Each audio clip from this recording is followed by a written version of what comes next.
Welcome back to Cascadia County and part 2 of our international airport build.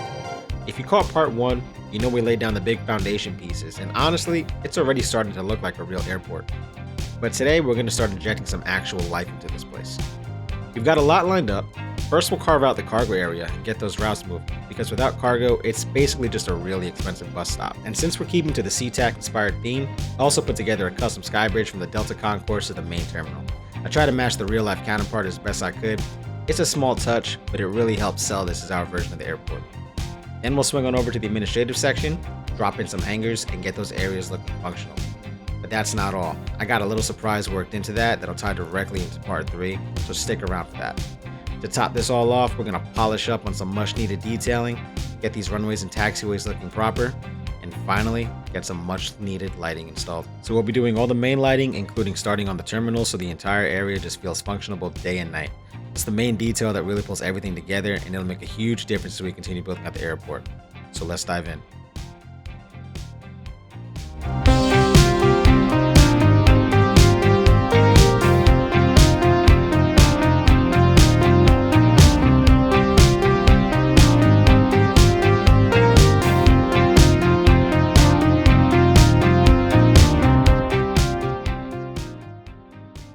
Alright, let's kick things off with the cargo area. This part of the airport doesn't get all the glamour, but it's absolutely critical. No cargo, no real airport operation.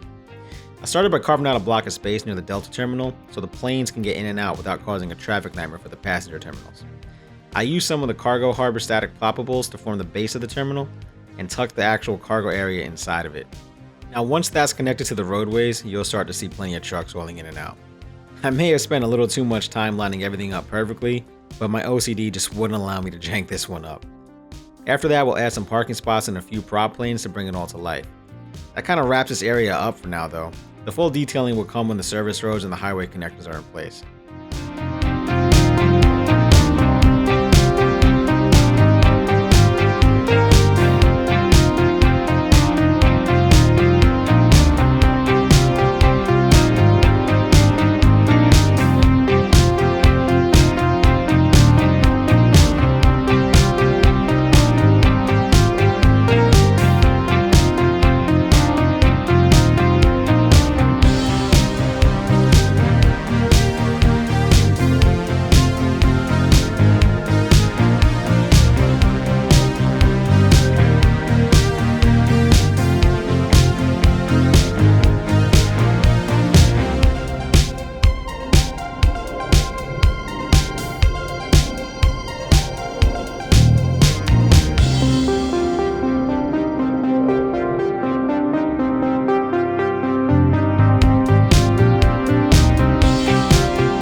So now we're moving on to the administrative area.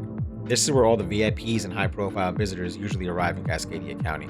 Many of them even have private hangars, some big enough to fit entire jumbo jets. I started by placing these hangars first, and then making a private terminal and placing those close enough to feel connected. Next, I added a placeholder for the ATC tower and some employee parking to go with it. These hangars were made by Harbor Master Jay. He did a phenomenal job putting them together. If you want them, you can get them on Sully's Discord.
So remember that little surprise I mentioned earlier in the video?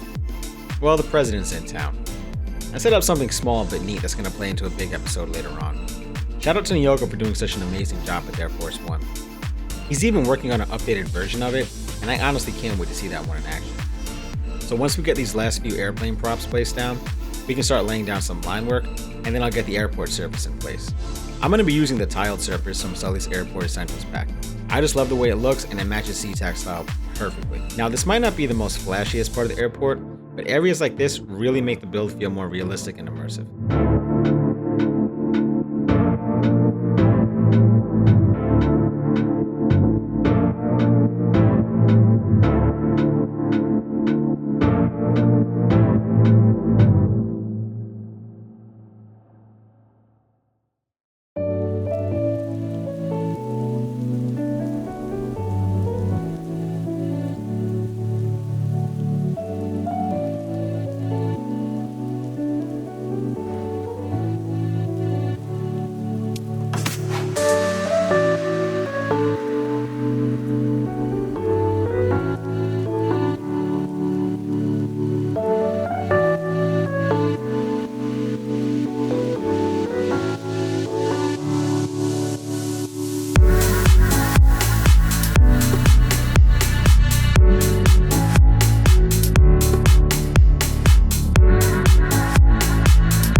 Alright, so this is probably my favorite part of the build. I went ahead and made a SeaTac-inspired Skybridge that connects the Delta satellite terminals to the main concourse. I used the horizontal train pillar props by Harbor Master J to get the look just right, and I have to say it actually feels like it could hold a small parade. Honestly, this was one of the main reasons I wanted to base the airport off SeaTac. I've walked through that Skybridge in real life and it's pretty impressive. Recreating it here was a lot of fun and it really makes the airport feel connected and alive instead of just a bunch of floating terminals.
Now it's time to get into a bit of detailing around the terminals. And this is going to be a big project, so I broke it into a few sections as I went ahead with the rest of the build.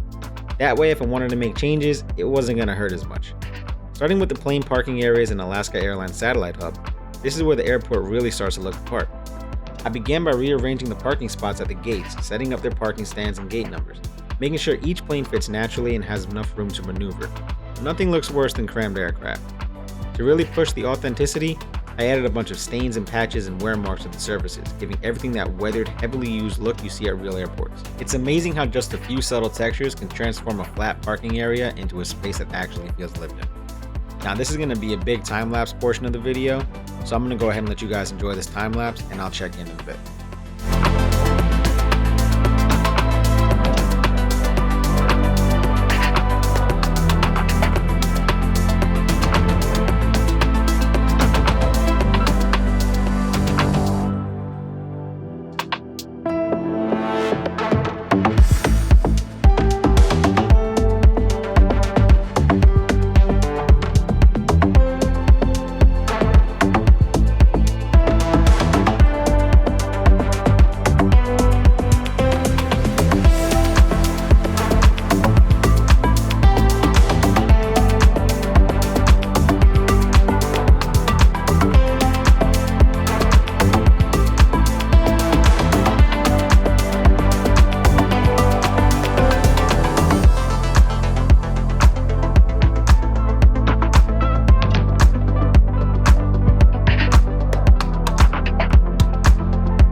now this is the most fun part of detailing to me.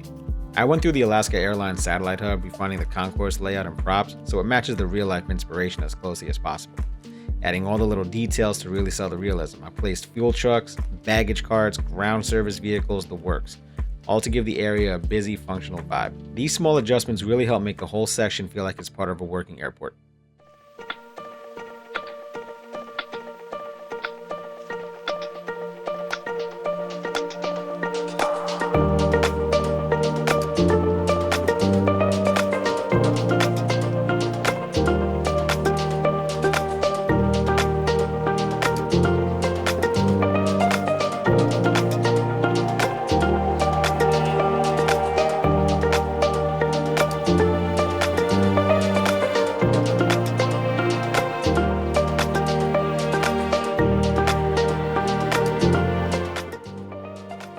Now that most of the plane parking areas are set, it's time to dive into the runways and taxiways. In part 1 we had the basic layout, but now it's all about refining it. I ironed out some of the awkward curves, adjusted widths, and made sure almost everything lined up properly. I also matched the runway surface texture to match the rest of the airport, keeping it as cohesive as possible. I started by setting up all the runway markings, making sure all the lines were crisp and the curves and angles looked natural. Netlanes can really be a pain in the ass at times, so I had to tweak a few spots here or there, mix that with a little OCD, and let's just say it can really test your sanity. All these runway markings came from Sully's Airport Essentials pack. I took some inspiration from SeaTac, and I also used Sully's video as a guide for placement. Honestly, I wasn't entirely sure how the numbers were supposed to go, so I just copied SeaTac's runway numbers. At some point, I'm probably going to go back and redo them properly, but hey, this works for now.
sake of time, I'm not going to be showing all 3 runways being done up.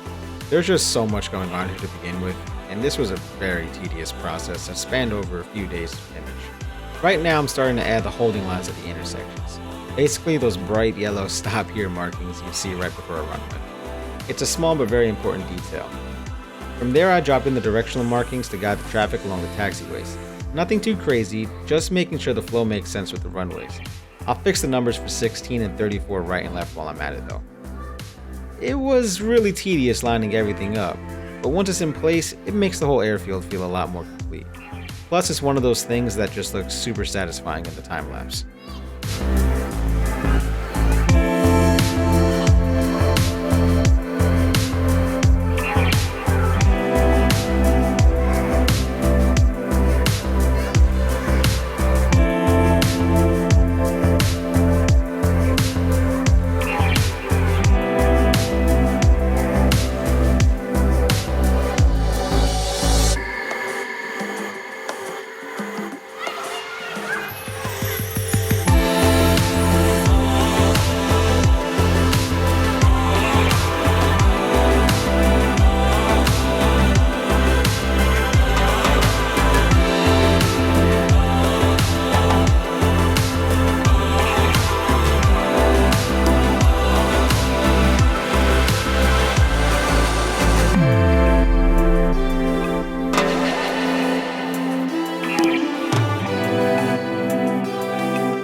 So unfortunately, this is actually where I lost a bit of footage. It got corrupted and I'm still not sure how. So I don't really have the initial detailing of the grass around the runways, but luckily I do have a section that shows how I did the rest, so you're not going to be missing as much as I thought you would be. Now going back on the initial inspiration of the build with SeaTac, the grass between the runways there is much more of a yellowish color. That's actually intentional. It doesn't attract wildlife, which in turn will help keep birds away. And well, birds and planes usually don't mix too well. But for my version, I used the farming surfaces on the Broman 10, and then I bordered it with a ditch from El Gendo's streams and ditches. Then I tossed some gravel on top to give it more of a worn look and added a few withered plants here and there for some extra detail.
So with the runways and taxiways detailed up, I wanted to wrap up this portion by adding a little service road that cuts through the grass. Nothing fancy, just a simple dirt road that does the trick. So I connected that to a maintenance and power hub just off the taxiways. I utilized that to also hide the block. This is where all the overnight landscaping equipment and machinery would be stored. Not sure why, but there's just something about this area. I still don't get it, but I had a lot of fun building out this little spot.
For the final part of this episode, it's all about the lighting. I ended up using the measurement surfaces that Sully showed in his first video, and honestly, they came in clutch. I really wish I had started using these earlier because they would have saved me a ton of headaches. You can grab them on Sully's Discord if you want to try them out yourself. The stock runway lights just don't cut it, so I tried to keep everything as realistic and consistent as possible. And since you can't really see much detail on Google Earth at night, I had to get creative, so I used a mix of flight sim and some diagrams I found on Google Images to figure out the placement. It was definitely a little tedious getting everything lined up, but it was way more enjoyable than doing the center lines and shoulder net lanes. Maybe it's just because I knew I was almost done with this portion of the airport, but honestly, I'm really happy with how the whole lighting turned out. And the payoff at night, it's totally worth it. I'm telling you, I sat there for about 20 minutes just watching the planes taking off and landing at night. It just looked so good. I'm so happy with this.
Just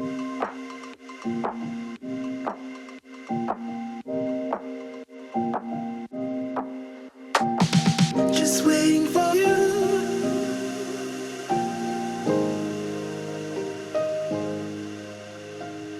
Just waiting for you.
Alright, that's going to wrap things up for this episode. First off, I'd like to thank you guys a ton for watching and hanging out with me while I piece this airport together. This has honestly been one of the most fun projects I've worked on since playing Cities, and I've really enjoyed sharing the process with you all. If you like what you saw, it'll really help me out if you drop a like and hit that subscribe button. It lets me know you're enjoying the series and keeps me motivated to keep pushing the build forward. I'd also love to hear your thoughts. If you got any feedback, ideas, maybe even something you'd like to see incorporated into the final build, definitely leave a comment down below. I've been taking a lot of inspiration from both community and real life references, so your input would greatly be appreciated. But yeah, that's going to do it for today. Thanks again for hanging out with me, and I'll see you guys in the next one. So until then, cheers.